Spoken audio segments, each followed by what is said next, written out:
morning, everybody. Wherever you are, however you may be listening, this is your Wednesday wrap-up and kicking off the new year, first episode of the wrap-up. How's it going, man? I didn't even think it was the first of the year. I would have worn like a suit or something. So I feel a little underdressed. I apologize to everybody. But, man, happy to be here as always. Absolutely. And, of course, we got Wen in the house. What's happening, Wen? And your guy, Nick. What's up? What up, Nick? All right. So there's been a lot going on over the last week since our last show. And, of course, before we get into Black Monday where everybody got fired, we got to talk a little bit about Myles Garrett setting the all-time sack record. Now, obviously, some people are saying, oh, it took him an extra game to do it. He beats it by a half a sack. I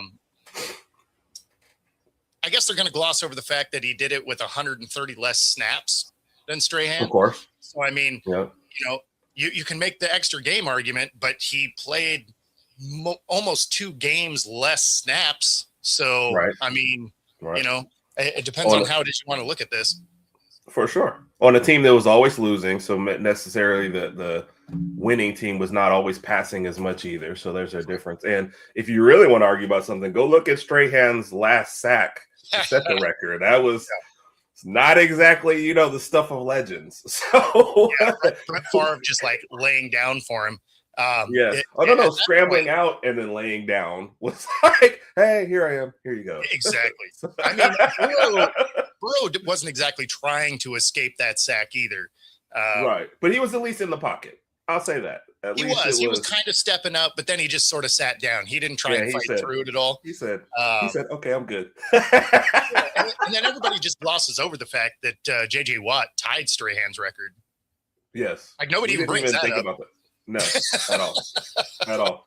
I honestly did not even realize it until they were like, he's going to break the record of both of these guys because I only have the Strahan sack in my mind. They only talk about Strahan. Yeah. So that's what's funny about it is everybody only talks about Strahan and just glosses over the fact that JJ tied that. And you're just like, JJ tied that without somebody just laying down. Right. So he needs a better PR agent. I think the thing that keeps JJ out of that conversation is he had more half sacks that got him there. Oh, okay. So there's a little bit of a numbers game based on that. But I don't know. I just always find that funny when it's like, Strahan's like, there's this other dude that was like a defensive player of the year and like Walter Payton man of the year and all. No, okay, right. No slouch. It was like a one-hit wonder, jumped up, got the sack record, and then retired, and you never heard from him. Right? Yeah, he's an actual pro. Dude. Don't worry about that. Right.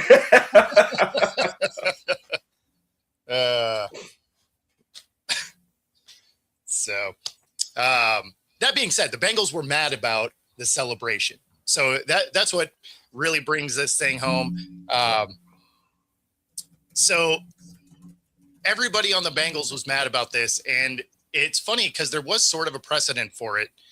And we've seen them stop games before when Drew Brees broke the passing record and when Emmitt Smith, broke a rushing records and, all of those types of things.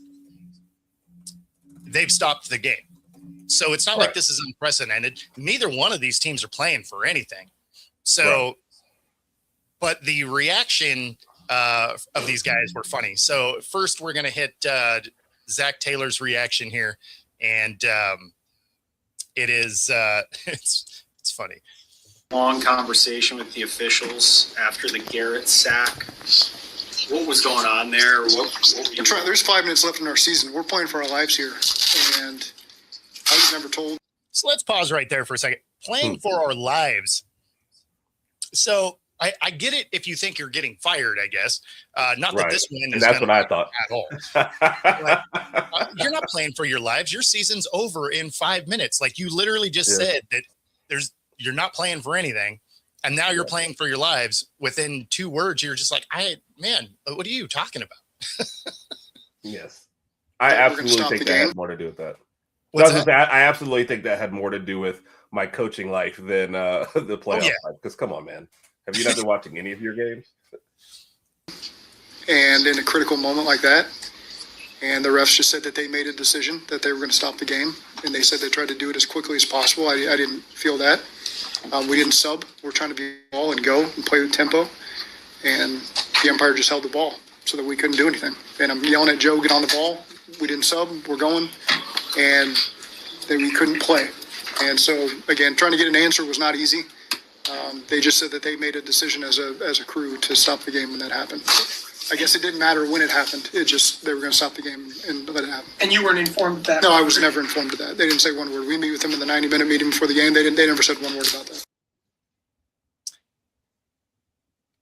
I mean, it seems like you could have got a heads up if they were planning on doing it. Like if as a crew, they decided they were going to do that. Like I at least get that. But it's not like you haven't seen them stop a game for records being broken before. Right. But you go over to Jamar Chase's reaction, and he always has that Kendrick Lamar level of petty. So yeah. Here we go. There were some people who were upset. You seem to be one pointing down the field when the Browns were celebrating the sack that was during the middle of the game. Do that. I never knew you could let the whole team get on your field. That's like me catching my 10th pass and the whole team running on the field. We're gonna get flagged. You can't do that. You know what I'm saying? But congrats to him and everything. But they got to call a flag on that play. I mean, you guys were trying to go win the game. We were trying to hurry up too. We couldn't even hurry up. The refs was looking at us like we did something wrong the whole time. So it was. I don't know what was going on that play. Did they give you any kind of explanation of why it stopped without a flag? No. I mean, do y'all interview the refs?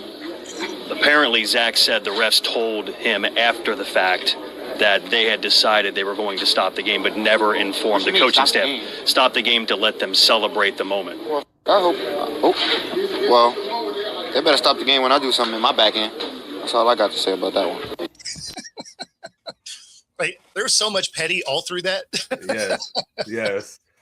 Just say I hate everybody and just like Real. That's how that one came off. But I mean, Jamar Chase always sounds like that in his interviews, man. I don't think I've seen him doing anything happy. And then again, guys, it's like I get if this was a playoff implication game for either team or something important. Like, if this had happened in that Baltimore-Pittsburgh game, Sunday night, you don't see that. But you guys are doing absolutely nothing. The ref, you know what the ref said? It don't matter what we do in this game. If I decide to ref this game naked, nobody's going to say anything. For real. Nobody's watching. So, yes, we're going to stop it to celebrate this because it's the only thing. It's the only highlight people are going to watch from this game is this. Yeah. So, yes, give him his moment. Like, come on, guys. Play better through the rest of the season and maybe you're okay. But, no, let's not like, I wouldn't argue. I would be mad if this was a critical drive that decides whether or not you're getting in the playoffs. Then I'd be mad, right? Because that drive ultimately matters now. You've been eliminated for weeks.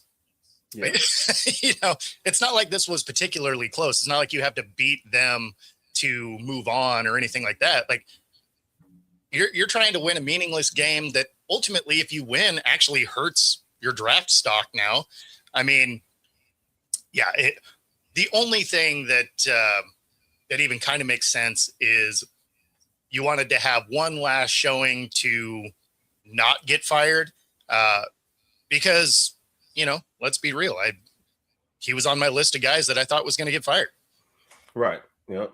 I just don't think anything would come to if you're ownership, I just don't see you watching the last meaningless game of the year and thinking, hey, Zach, if you don't beat the Browns, you're fired. Like if you haven't seen the rest of the body of work and made a decision before then, I just don't feel like, because I mean, come on, man, the players know that they've been eliminated. Half of them, you're not getting the maximum effort. Half of them are already making vacation plans. So there's not a lot you can go off on that last game.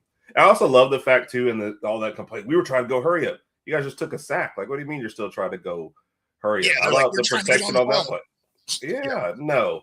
You know what would have prevented that? He sees that coming around the corner, get rid of the ball, throw it away, do whatever instead of laying down. Fight through that. Like, nobody's mad that Burrow laid down and took the sack, and then you guys are going to pop back up and go hurry up. Like, no, fight through it, throw the ball. I've seen a million plays where he tries to get away from it, throw it away, do whatever. There was none of that on that play, but now all of a sudden we're mad at the refs. Come on, guys. Well, and I mean, and if you don't want them to celebrate, Don't let him sack him. How about you protect your quarterback? Yeah. You know, Which, that by the guy way, that that you was get hurt every other year. yeah. I mean, that wasn't his best move. Garrett basically just ran around the guy, and the guy was like, "Oh crap!" So yeah, but I mean, I'm not Burrow here didn't try and fight through it at all. Like, he was stepping no, up that's in what the I'm pocket, saying. Yeah, and then yeah. he just kind of sat down. Yeah. So I've seen him get out of those a million times, or throw that away, or do anything else. That would have prevented all of it. So they're just being petty, which would be me, by the way. Absolutely, I was always a sore loser. So like, I would shake your hand, but don't give me a microphone right after the game, because you're gonna hear the worst stuff. You're like, dang, Herb's a little, yeah, he is. give me like 10 minutes after the loss to say something. So that's fair. That's fair. What's happening? Is that what was that? But that being said, since we're talking about guys that probably should have got fired, we do have a list that I had put together like week 9, and so I ended up going 7 of 9 of my should be fired guys. Obviously, this one isn't updated to say Harbaugh, but he's the last domino to drop. And most of these weren't a shock, right? Stefanski, I think, was trying to get fired at the end, and which, I mean, cool. Gannon, I'm surprised made it through the whole season. I thought they were going to fire him weeks ago. Obviously Callahan, Dable, they were fired earlier in the year. Raheem Morris made a lot of sense. Now, I didn't see them completely just firing, like walking in the front office being like, you're fired and you're fired, everybody get out. Like, right. I mean, if you're going to reboot, though, I guess do it right. But I didn't think that would happen either. And then, of course, Carroll, you can't be that, like, you can't play worse than the team that was there before. So, I think the Raiders look at it as they're going to be doing like a full rebuild that's going to take some years, and Carroll at 74 probably isn't the guy for that. Yeah, and he shouldn't want to be the guy for that either, I would think. At that point, I still was surprised that he walked over and he was just thinking. I mean, was it really Geno and Tom Brady's influence? And he thought, okay, we're going to build this into a contender quickly. And then you're kind of like in the same boat as Arizona, where the rest of your division, I mean, I know Kansas City didn't make the playoff, but they're still the Chiefs. You know what I mean? So you know that they will be ahead of you. And then the rest of your division seems like they're doing well, and you're just falling further and further behind. And like you said, you have like maybe 1 or 2 workable pieces. Like, this is not I mentioned to somebody, like, their 2 of their best pieces were tight ends, and they drafted in back-to-back years now. So you don't have a quarterback. You don't have much else. You get a running back who can't do anything because he's got no line. I mean, that's the thing, right? It's the offensive line that's a little bit rough. And I thought Geno was going to be fine because he was used to playing behind a bad offensive line here in Seattle. And just for whatever reason, he just could not seem to hook up with his tight ends, despite having great tight ends. Yeah. He could never get the running game even remotely going. You felt bad because people are like, oh, Genty is a bust. It's like, no, I mean, he's being hit behind the line of scrimmage. Like, when your first tackle is trying to break away from a 6'5" Samoan guy, that's a lot harder than a guy that's, 35. Yes. Convincingly, too. It's like, unless you're Barry Sanders, this is probably not ending well for you. Right? And we've had one of those. So, the odds aren't super high. But so the Raiders doing a full rebuild makes a ton of sense. Atlanta's was interesting. You really thought Raheem Morris was going to ultimately be gone just because they couldn't effectively use the talent they had on the roster, right? Like, there were so many times that they just didn't use guys. Bijan is the biggest culprit of that. Right. Like, there'd be times that he just wasn't even involved in the game plan, which is bizarre. But then they fired the GM, and you're like, okay, they're just kind of doing the whole thing. And then they removed the CEO, and they're going to make a president of operations. They're basically tailoring this for Matt Ryan to come in.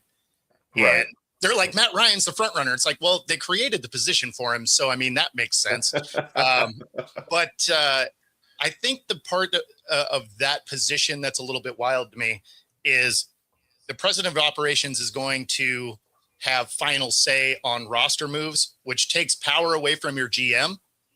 Right. So now who wants the that job? concern is we just watched this play out with the Titans. Right. And if you remember, not exactly the pinnacle of performance over there in Tennessee. So, So Matt Ryan, if they brings in, he's going to have total control over the whole thing. kind of, which wild, right? I mean, Yeah. now Matt Ryan's smart. So I'm not discounting that. I think he could do a lot of good things. In fact, he is taking the same path that John Lynch did, right? Right. He played, he spent time, on TV, all of that, and then moving into a front office role. John Lynch has had amazing success at it. So it's not that it can't be good. It's just odd. Yeah. For And, sure. And maybe they will have more success than Tennessee did. But man, it did not work there to have this same layout. Yeah. It'd be interesting to see where he goes first, I guess, with this, because it's kind of like you said in there. They've spent a lot of capital on the offense lately, So is it just a matter of we think the offense was underperforming? You're also in a very weak division that, I mean, you would think with the right moves next year, the year after, you should easily be into the playoffs. Like this division is there for the defense, right? Yeah. Like they have to do something with the defense. Now the defense did get better through the season. So Right. I'm not saying that they've been the problem that they have been over the last couple of years where they just don't play defense. The defense did get better. The offense underperformed. Obviously, you lose Tyreek early in the year. He probably doesn't come back though. Right. I do. I mean, I still do put it more on the offense just because I think like every skill position there, it's like what a top 10, top 15 pick, right? And you're like you said, underusing your running back hoops. Some say could be the best in the league, right? Signing two quarterbacks, one with a top 10 pick and one with a huge contract, not knowing what's going on. The whole Kyle Pitts thing, is it Pitts or is it it's just it's so much going on over there that I would think fixing the offense would have got you there. My first thing would be like just win the division. So I wonder how many moves he actually has to make, but it is very telling that they got rid of everybody because they were like, look, you gave him decent talent. He sucked at using it, but you also didn't get the talent the right way. So you suck too. So you're out also. So there's like, all right, everybody, contributed to this debacle. So it's time to go. So. Yeah. Well, and so removing the CEO, that's where you're just like, look, I don't like anything that's happened here over the last 3 years. Yes. Everybody out of the bus. Like we're not even messing around. Everybody's fired.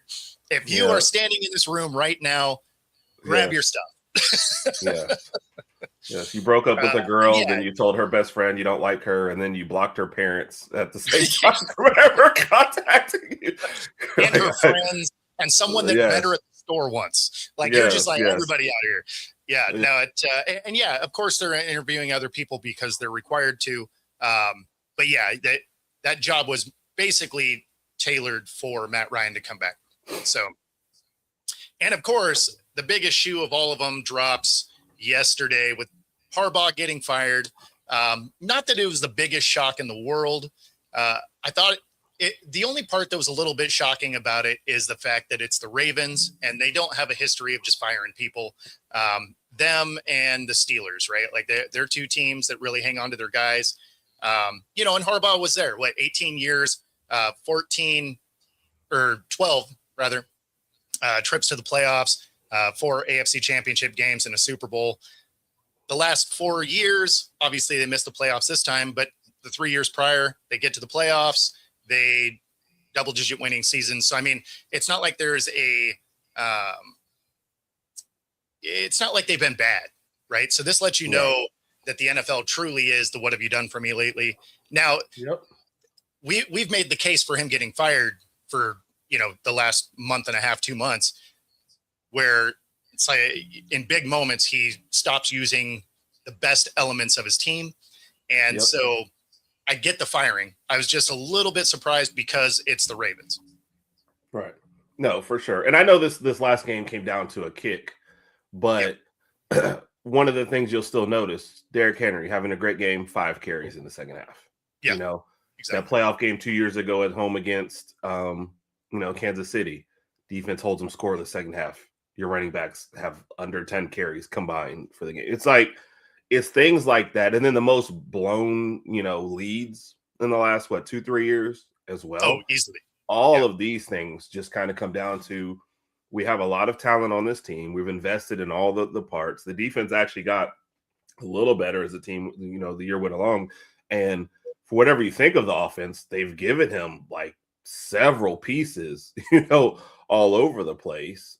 And they just continuously find ways. They're not finding ways to win it. They're just finding ways to lose in a division that was, it's kind of like what the NFC South, it was there for the taking. Pittsburgh did not want to win this division, because I feel like, if they lost, maybe they're talking about getting rid of Tomlin. But I think they were like, here you go. Yeah. So I think that missed kick, loser goes home game, is that what it was? that's really what it was, right? Like someone goes to the playoffs and keeps their job, and the other one gets fired. Like that's how that game felt. So yeah, as soon as the rookie kicker shanked that thing out, the Finkel just boots it action, you knew it was a wrap. Yeah. I mean, any other team, you're like, oh yeah, he might get on the airplane.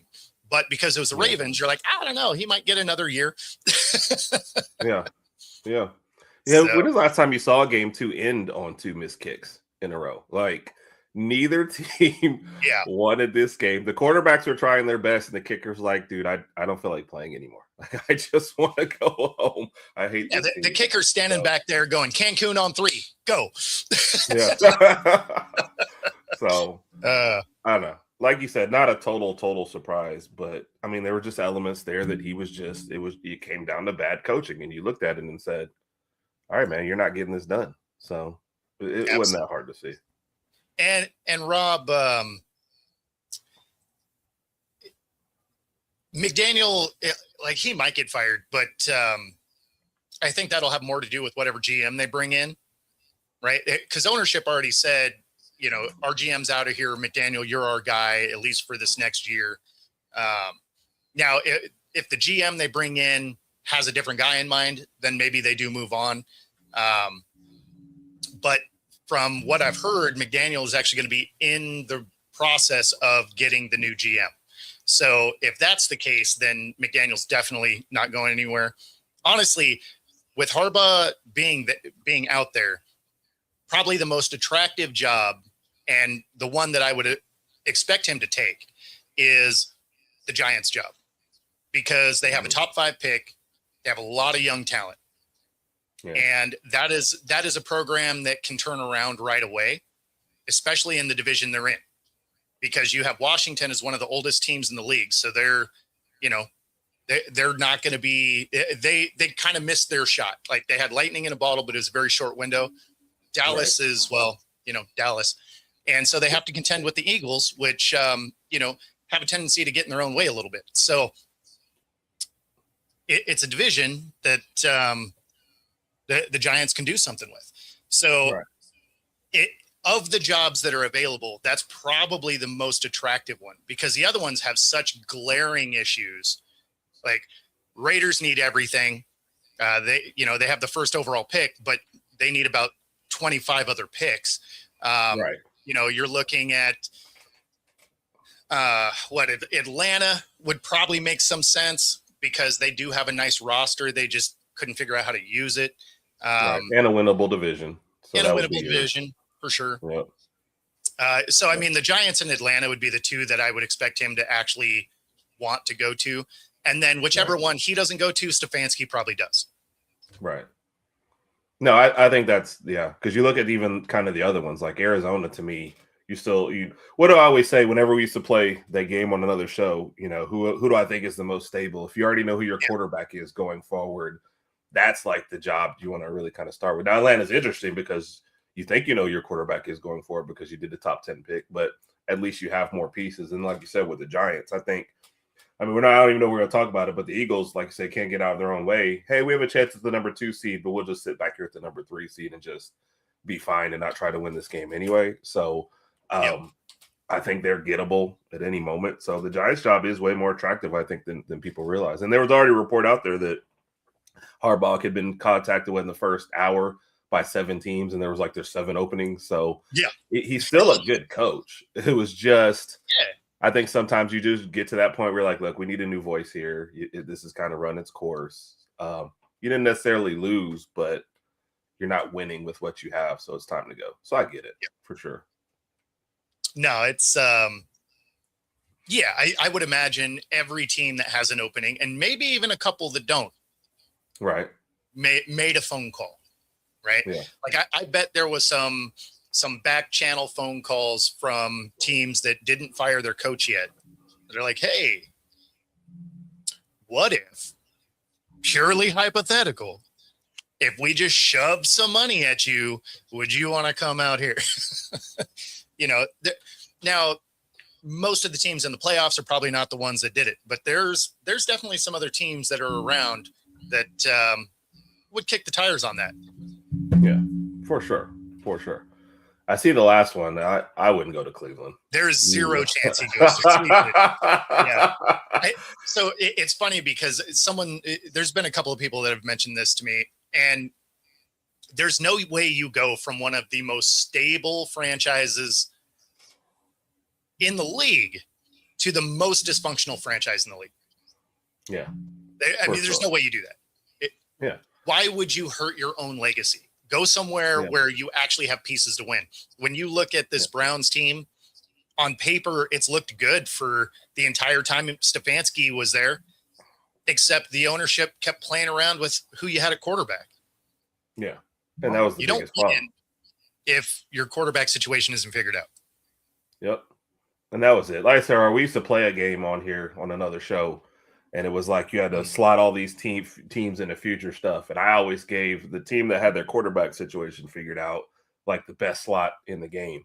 And with Cleveland, Harbaugh would go to a place where it's being dictated to him that you have to kind of play your 5th rounder over your 3rd rounder, and almost just wait. Like nobody wants to go there for sure. So at least that's how I think. And I think, like you were kind of saying, Stefanski probably wanted out. It's like everybody wanted the Shedeur situation, but the right thing for the organization is to find out what you have with your 3rd round draft pick. But he wasn't going to be allowed to do that. So it's, and then you look over it, he's like, all right, which one of you 2 drafted it? And the guys who drafted him like, well, it wasn't me. So he's like, yeah, I'm not going to Cleveland. So I would. Well, and it's funny because, they were forcing him to run Shedeur out there. And whether you're a Shedeur fan or you're not, or what, it's irrelevant. When you look at the numbers, they played about the same amount of games. Shedeur ended up with a couple more wins, but he threw 7 touchdowns. Gabriel threw 7 touchdowns. Shedeur threw 10 picks, which would have, had he played a whole season, he would have set the interception record for the year. Gabriel ended up with like 3. QBRs were similar. So it's not like Shedeur was out there just tearing the roof off, right? Like he didn't play particularly well. In fact, the only times he played well was against teams that are in the conversation for the number 1 overall pick at the time. Right? Soon as he played teams with actual defenses, he threw to the other team a lot. So, and sorry, I'm putting facts out there and that makes me a hater or whatever, but you're definitely going to get us in trouble for that. You're not allowed to talk about Shedeur. Why ruin a good story with facts? So, but it's just not an attractive job. I mean, because at this point there's so many coaches in, there's so many GMs, like there's so many other pieces, players, everything. And the Browns have been the Browns the whole time. For a long time. So if you are Harbaugh, there's no way you want that. Now, part of what he got fired for, we have Rappaport, his report on it. And if this is true, then the firing makes all the sense in the world.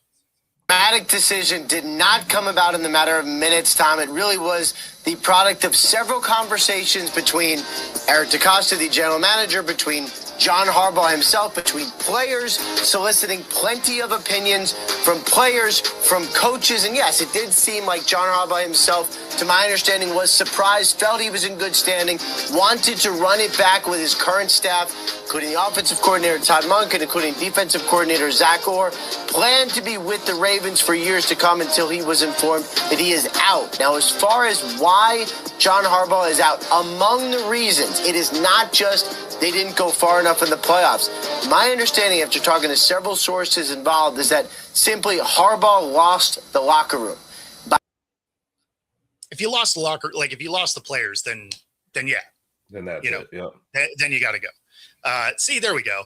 Enjoy that tall glass of haterade. I mean, you can call me a hater if you want, but if you want to, I don't know, go look at some stats, feel free because they don't support the Shedeur is amazing. I'm not saying he's terrible. I'm just saying he wasn't Stefanski's guy, and he didn't outplay Gabriel. He was just forced to play Shedeur. So, yeah. I mean, like if he came out there and balled out, awesome. Yeah. And we would say it on the show. So.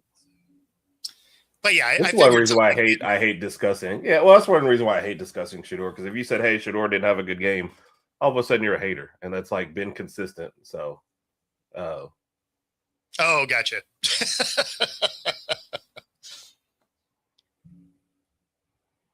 Yeah, I mean, honestly, if you're losing the locker room, that gets coaches fired more than anything else. Like, if you don't get your coaches, or if you don't get your players to buy into the program, then yeah, it's a wrap. Your message is stale, and you're not going to fire the team, right? Like you can't. So right, the easiest thing to do is to move on from the coach, especially because it's not like they affect the cap, right? I mean, look at the Raiders.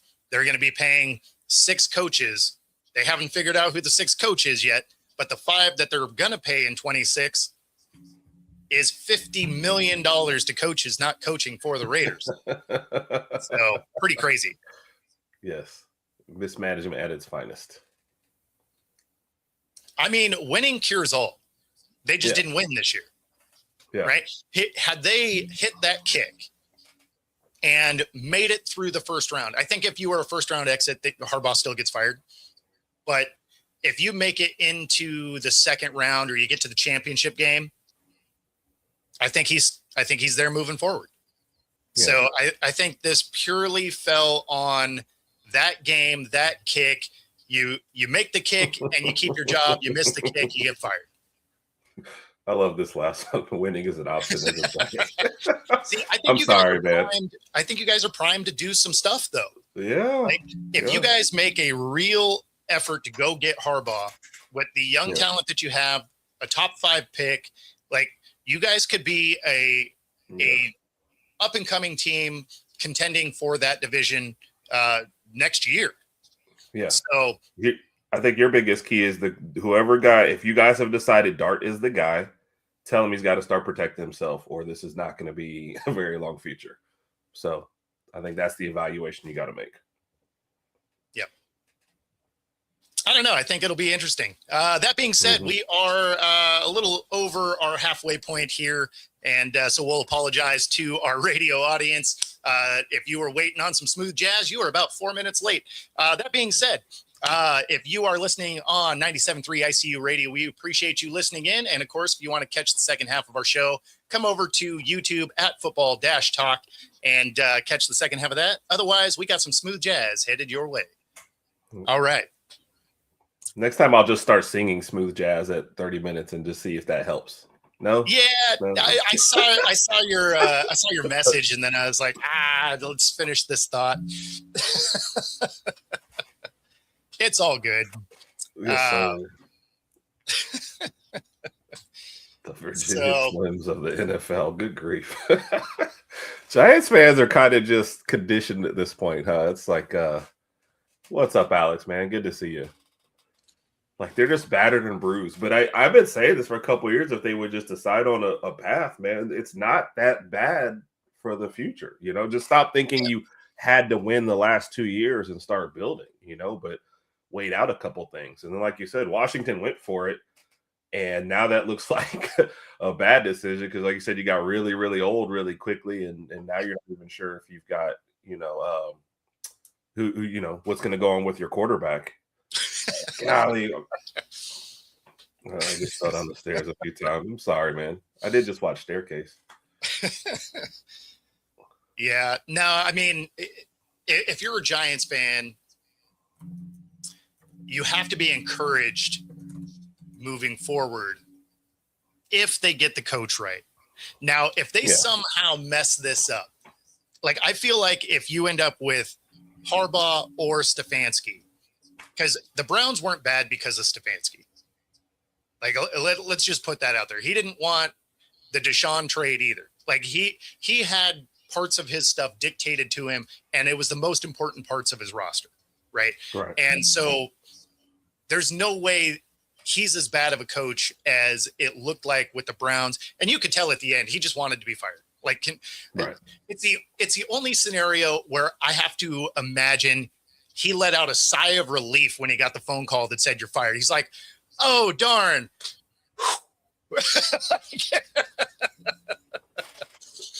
Probably stepped back, smoked a cigar, was like, all right, cool. And then, like you said, before, hey, when you'll be the first to know. So if you don't hear anything, you know what that means also.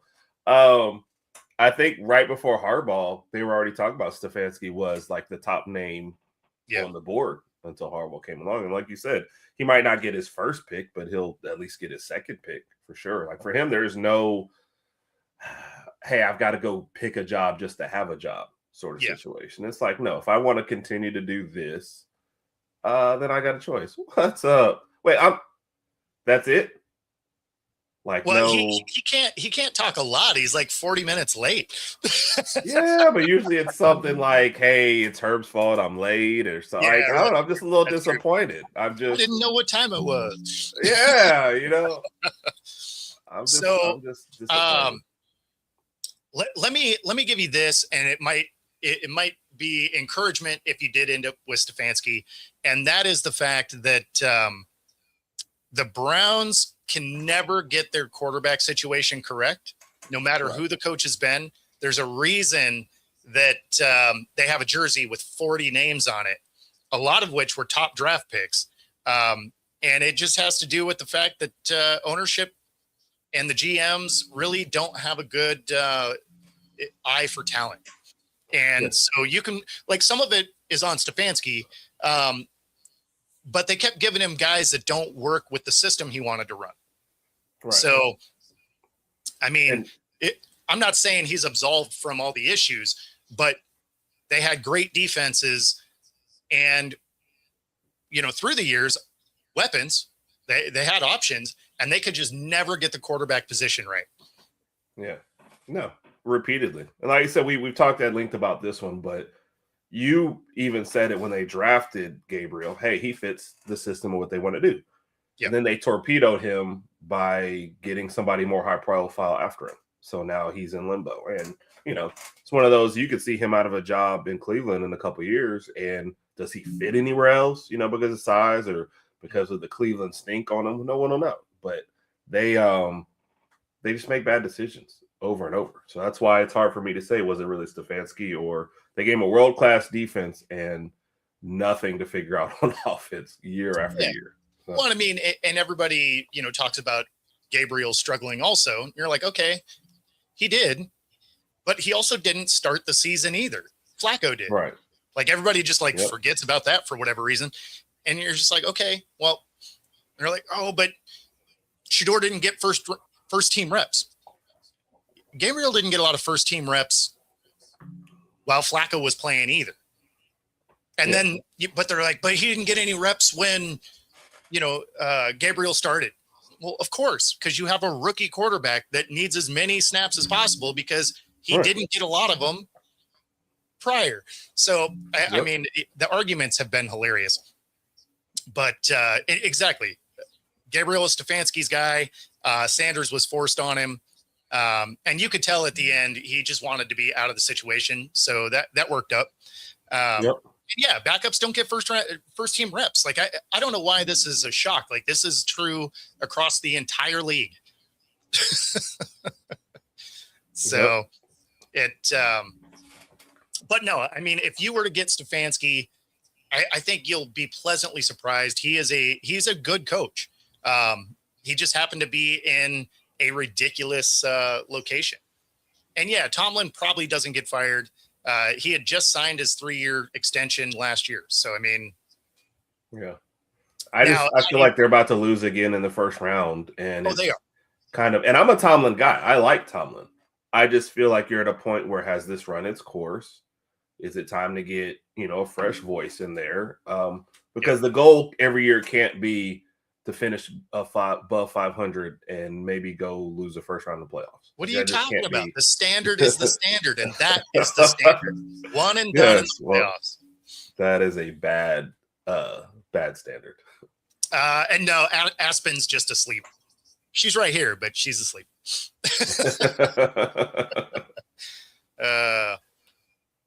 Yeah, I mean, that would be funny if they just get absolutely smacked.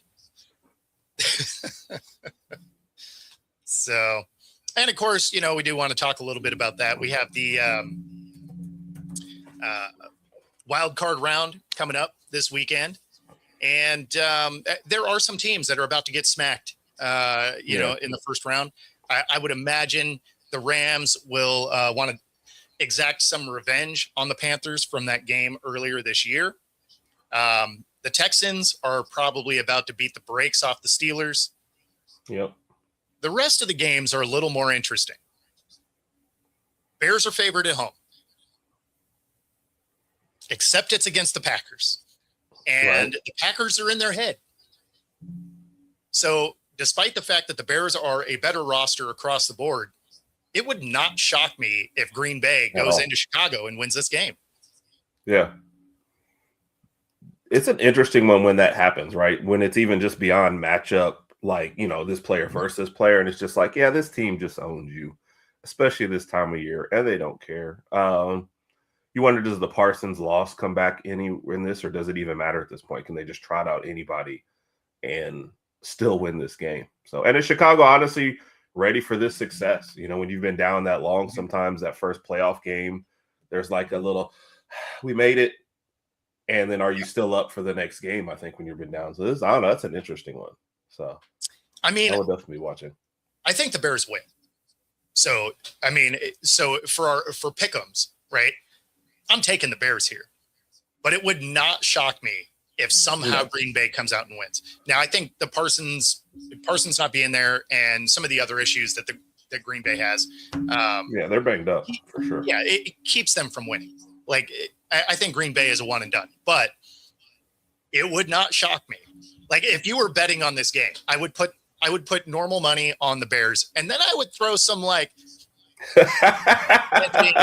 on Green Bay just because you're like, yeah, it could happen.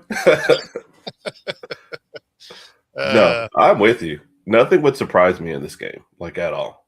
And then the Bears also start slow too, so you just never know. I mean, you've seen the Packers in playoff games as an underdog, like they jump on you quick, or the Bears going to be fighting back the whole second half. So, was it the Pittsburgh one? Yeah.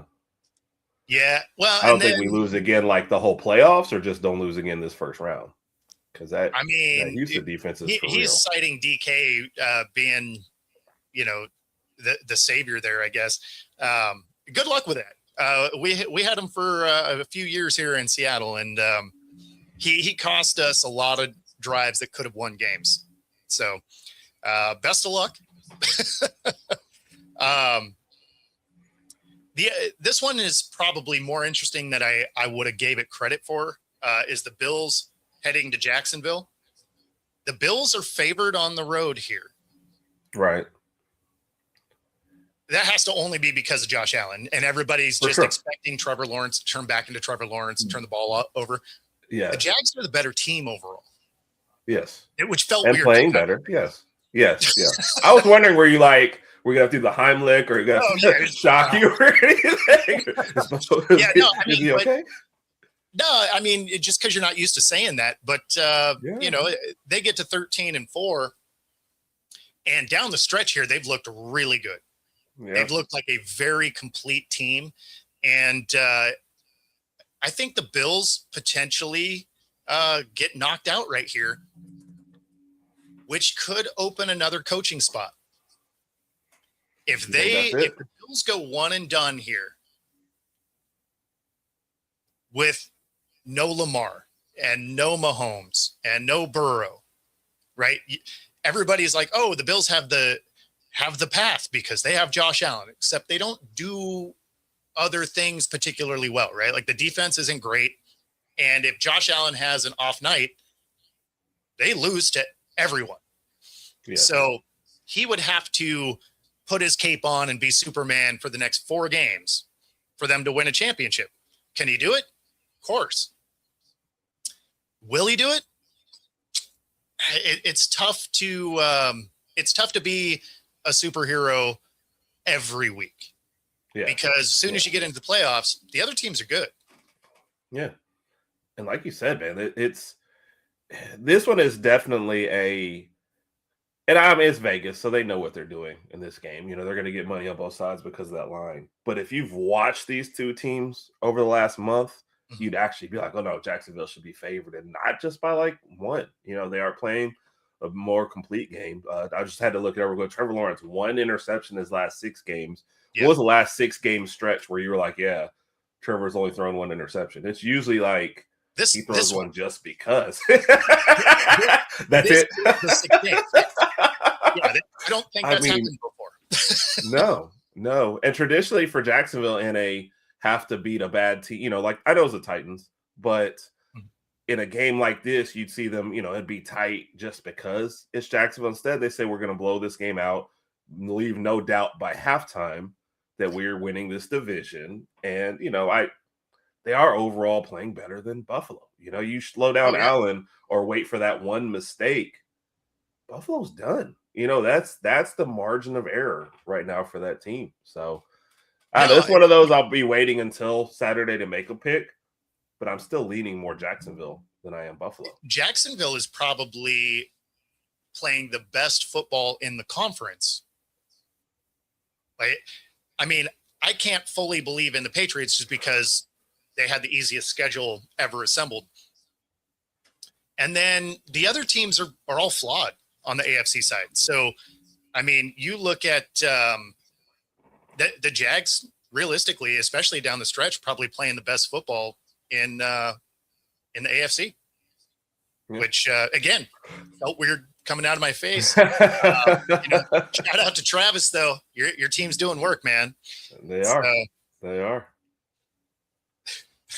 But also mini shout out to the Texans in that same one, starting out 0-3 and then becoming within a game of winning the division. So since they're talking about the Pittsburgh one, I do think they can still take that game. But there's opportunity there because the offense has been inconsistent for the Texans, but their defense is the best in the league. So, which is funny, they're going up the highest price defense and they're still outplaying them. So that's always interesting. But Pittsburgh, I just don't think you know what you're getting. You know, the offense shows flashes, the defense shows flashes, but you don't know if they're going to put it all together. Yeah, I mean, there's a reason they lucked into a 10-win season, right? Like, they were a last-second kick from being 9-8 and missing. So I don't know. Can they go steal a game? Sure. Do I think they're a good enough team to go win a Super Bowl? Absolutely not. Yeah, for sure. Now watch them go do it because I just said that. But I know. We will be getting called out for sure. What did you guys say? And I will forget all memory of this conversation, everyone. I'll get the little like video clip. Like, you said this. And it's like, I did. Yes, I did. But it's just hard to trust a team. I mean, you lost to the Browns the week before, you know. So. See, and that's the thing is you never know what you're getting from that team. Yeah, That's the yeah, wildest that's record true. It ever. is a Monday night game, so Yeah. you never know. And can I say this again? I love Tomlin as a coach. When I Yeah, I say don't it's think he's time to gonna be move fired. on, it's only in Pittsburgh. Like the man will have other jobs. It'll be Oh yeah, if he leaves Pittsburgh, someone else is picking him up. And he's a if he guy that I wants to think be a people love to coach in pick the NFL, he would have one by the time he drives home. on. Yes. That's like Harbaugh when they're like, "Oh, Yes. every team called him within 45 minutes." It's like, Yes. yeah, because all he's done is win for the last 18 years. Like, Yes. So for sure. so, Niners in Philly. Philly is favored. The fact that the Niners have made it to 12-5 Yeah. with zero pass rush after everybody gets hurt, and they just keep winning. Now, obviously, they lose the final week of the season to the Seahawks. The Seahawks have the best scoring defense in the league. Like, you cannot score on Seattle. And Right. the third best scoring offense. And then the best special teams. So for them to lose to Seattle is not a shock. In fact, Right. if you look at the 49ers scoring prior to that game, they're putting up, over 30 points a game for like 4 weeks prior to that. So it gives you an idea of how good Seattle's defense is. The Eagles have a decent defense. They're not a top 5 defense. So Right. the Niners are going to be able to score on them. Oh, for sure.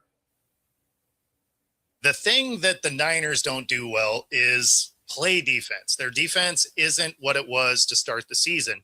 So the Eagles are going to be able to score. This should be actually a really fun matchup. Right. I actually think the Niners snagged this game because that offense is so inconsistent for the Eagles. Yep. And that was going to be my biggest point on this game. The Eagles defense, I think, plays well at times, but they go through stretches when they're like, if you are watching the game, you go get a drink, the Eagles defense is on the field the entire time. You're like, didn't they just get a 3 and out? Yeah. But then the Eagles offense went hurry up, 3 passes, 3 and out, and went right back. And they're like, did Saquon quit or something? Like, no, they just decided 3 passes on the next drive. No runs, even though they have the one of the best running backs and best running quarterbacks in the league as well. Just for running purposes. I'm not calling Jalen Hurts a running quarterback. I'm just telling you, hey, when they want to run the ball, they've got 2 great runners back there. And instead they passed it 3 times, took 37 seconds off the clock, and the defense is back out there. So and Purdy's been balling out. I was just looking at what you're saying about the San Francisco offense. I think in the last like 8 or 9 games, they had 2 games where they didn't hit 30. One was against the Browns and one was against the Panthers of all teams. So 26 and 20 points in those 2 games. Other than that, it's like 30s and 40s. Purdy has been one of those underrated, like any other year you might be talking about. The injuries, of course, slow down that, but you might have him in the MVP conversation if it was, kind of any different. So, no, the offense is still playing well. They've got playmakers on there, and defense is doing enough. I mean, Salah is doing a great job for the pieces he's been losing to still have that unit playing the way it is. So I root for the Eagles, so it's tough for me to pick against them, but it's another one of yours. I would not be shocked at all if the 49ers steal this game, because sometimes the Eagles just look like they're ready for the season to end because there's so much drama outside of the game for them. So I have no idea. Yeah. And Rob, you're right. Pags would absolutely try and refute that. But if we look at the rankings right now, total yards, they're 13th on defense for the Eagles. Passing yards, they're 6th. Rushing yards, 22nd. You can run on them. And as I recall, I think McCaffrey is on that other team. So, he's going to get opportunities. And then when it comes to points allowed, they're 5th. So none of that says 2nd overall. So, I mean, far be it from me to argue with a Philly fan, but turns out stats matter. And Raj, I am surprised that they're playing as well as they are. Seattle, I thought was going to be a 10-win team. Before the season, that's where I thought they would be, just because there were so many moving pieces when it comes to the offense, right? Like it was a whole new offense coming together for this season. So for it to gel the way that it has been impressive. I knew the defense was going to take a step forward because they had mostly played together the year prior. But the fact that this offense came in and just really clicked, and then Shaheed coming in and being such a huge impact on special teams, obviously I didn't see that. Yeah.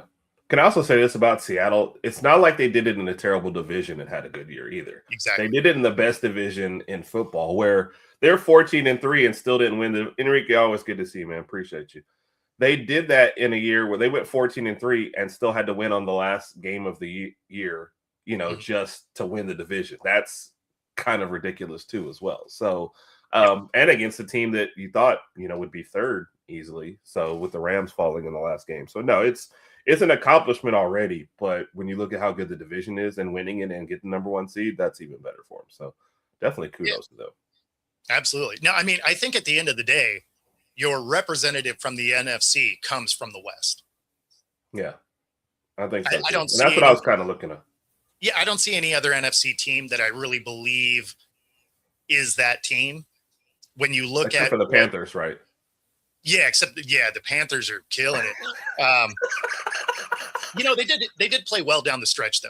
I will give them that. Yeah, I like the Panthers. I like and the defense. The defense is their best element. Yeah, so. Defense and leaning on the running game really is kind of what they're trying to do. Shorten every game. So yep, absolutely. I still don't believe they beat the Rams. That's they beat the Rams and got swept by the Saints. Like I'll never understand the NFL season. Oh, they lose to the Rams. Like there's no. I'm saying they beat the Rams in the regular season and then they lose. They get swept by the Saints and then they have to watch Atlanta beat the Saints to make the playoffs. So yeah, the Panthers are one and done for sure. But kudos to them for at least taking a step forward. Yes, that's right. Welcome to the game. Go home. And a home game at that. So reap the benefits of that. And that's right. Don't even have to travel. You can just stay home. Yes. You guys can take a bite. That being said, that does get us to the top of the hour. We appreciate all of you being in the comments and, of course, watching. Be sure to like and subscribe. Helps us bring our stuff to you. Otherwise, we are going to get out of here. If you're on my channel, stay tuned. Coming up here in the next 2 minutes is Coast to Coast and our second installment of a morning show. Other than that, take it easy, everybody.